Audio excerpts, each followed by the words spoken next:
All right, Richard Skinner from the Inquirer is here. So is the former big leaguer Dave Collins. Guys, you saw the poll question. If you could have one player back from injury right now off the DL, Aroldis, Matty, or Devin, Dave Collins, who would it be? Well, that's a tough one because they need all three of them. Yeah, they do. Devin Mesoraco really was the hottest hitter on their club. They're struggling to score runs. For me, that's a big loss for them. They need him back in that lineup.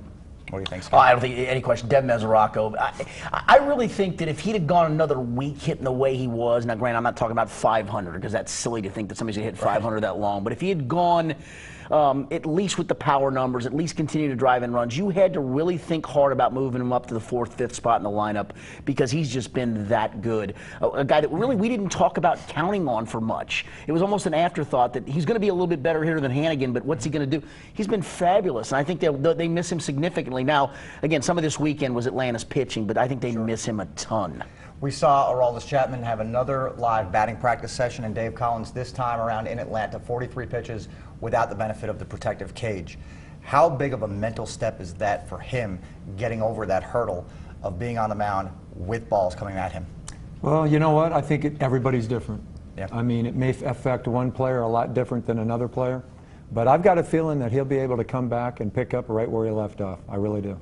I mean, I'll ask you this because I thought about with hitters. Did you get hit in a spot where you got, I don't want to say scared, nervous to get back in for a period of time? Because he's going to face some of that. First line drive, he's got to flinch if he's human. Yeah, and I think the thing, I've never been hit like he's been hit, and there's a big difference. I mean, I've never been hit to where I've been out of the lineup for a month or 2 months. Well, you're not completely defenseless the way he is. Right. On a That's exactly right. Yeah. So for him to go through what he's going through, I've never been through. But I've got to believe that he's going to be able to come back and overcome that. And I don't think it's going to be a problem for him. And as far as Matt Latos is concerned, Latos working, again, playing catch right now. They're going to try to extend the distance, the length of time at which he throws. Skinny, how much of a boost would he be? I mean, they're pitching very, very well. That's the thing. I mean, would he be a boost? Sure, because when he's right, he's one of the top 10 pitchers, I think, in the National League. When he's right, you're not going to take out Homer Bailey, who's been arguably your worst starter. You are probably going to, we talked about this last week, you are going to probably take out Simon, but my goodness, lawsuit aside, the guy's been fabulous, and there's nothing to say he's not going to continue to be that way. That's where with the question being asked, the guy they miss the least is Latos, and I say that with all full well knowing he's got Cy Young potential in his blood. Yeah. All right. Well, we'll see what happens here with those guys as they kind of round back into shape. Let's talk about the left side of the field a little bit. Not a ton of production from Zach Cozart. We're seeing that. Todd Frazier kind of up and down, but you know who's coming along very nicely? Ryan Ludwig. 290-something batting average now. They need that, especially on that left side of the field, don't they, Dave? Yeah, no question about it. And Ludwig, he's a professional hitter. Yeah. He knows what he's doing at the plate. He sits on pitches. He knows the pitchers in the league. If you make a mistake with him, he'll hurt you. They've got to get some production from Cozart. They've got to get some production from him. I mean, hitting in the 8th hole is a tough spot because you got the pitcher hitting behind you. But to me, the most glaring stat with him, I believe he had 1 walk going into today's game. And he's got to get on base for them to be successful offensively. And he did have a walk in today's game against the Braves.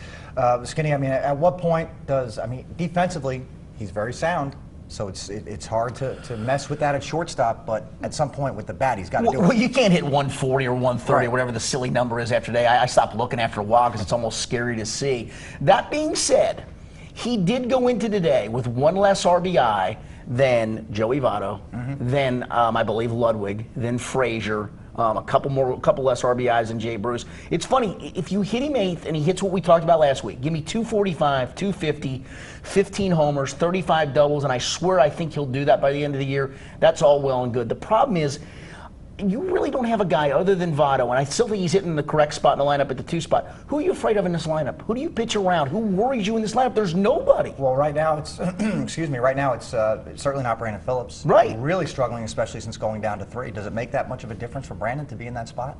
Well, when you just look at the game today, the middle of your lineup, and I'm counting Votto in the middle because he's one of your best hitters, if not your best hitter. 2 through 5, you're 0 for 15. I mean, you got to get some production there in the middle of your lineup, and the Reds aren't getting that consistently. I don't think the move of the lineup has hurt him because the back of his card, at the stage of his career, you are what you are as far as being an on-base percentage guy, a free swinger guy, all of that. You're not going to change any of that. I think the move in the lineup was the right move. I said this in the offseason at one point. The fear for me is I just think he's gotten to that age where he's been beat up so much of what's left in the tank. I know he bristles at that and he gets mad about hearing that. The numbers don't lie. And last year, you could make the excuse he got hit in the hand. You could make the excuse it was rightfully so. The guy played hurt, and I give him all the credit in the world for that. I'm not and dissing played him at for an that. all-star level. Again, he played hurt. The average wasn't there. I just wonder what's left in the tank for the guy. And it makes me scared now when you look at that money, you look at him to say, is he probably a 10 to 12 home run, 270 guy? Is that what he is? And that's certainly not a number 3 hitter by any stretch. Very quickly, let me ask you about Johnny Cueto, another gem today. Dave Collins, I'm sure you've been in a clubhouse where a pitcher has just pitched games where he deserved to win and just could not get the win, get the run support. At what point, how long does it go before it becomes really frustrating for that pitcher? I'm sure he's frustrated with it, but he's a veteran kid. He knows his job is to keep his club in the game, and he's been doing that as well as anybody in the league right now. Oh, yeah. I think the thing you got to be careful about with Cueto is he's had trouble staying healthy, and you've got to make sure that you rest him a little bit during the season. That's why I think that depth comes in, where they might be able to skip him a turn and Cingrani to keep them strong during the home stretch. At the pace he's on, he's going to be 12-18 with a 1-something ERA and be the Cy Young winner. Yeah, it could be. All right, 7-game homestand, 13 of the next 15 at home. Thank goodness. Dave Skinny, thanks so much. Thanks. Thank you.